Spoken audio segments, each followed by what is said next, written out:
यानंतर पुन्हा एकदा आपण पावसाच्या बातम्यांकडे वळतोय। मुंबईसह 4 जिल्ह्यांना पुढच्या 3 तासात रेड अलर्ट देण्यात आलेला आहे। रेड अलर्ट जारी करण्यात आलाय। अतिमुसळधार पावसाचा इशारा या ठिकाणी देण्यात आलेला आहे।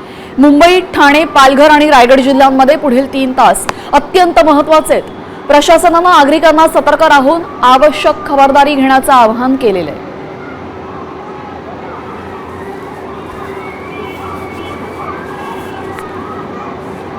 तर मुंबईसह 4 जिल्ह्यांना हवामान खात्याकडून रेड अलर्ट जारी करण्यात आलाय। मुंबईसह ठाणे, रायगड, पालघरला हा रेड अलर्ट आहे। 50 ते 60 किलोमीटर वेगाने हे वादळी वारे वाहणार आहेत। मुसळधार ते अतिमुसळधार पावसाचा इशारा या ठिकाणी देण्यात आलाय। सतर्कता बाळगण्याचं प्रशासनाने आवाहन केलेलं आहे।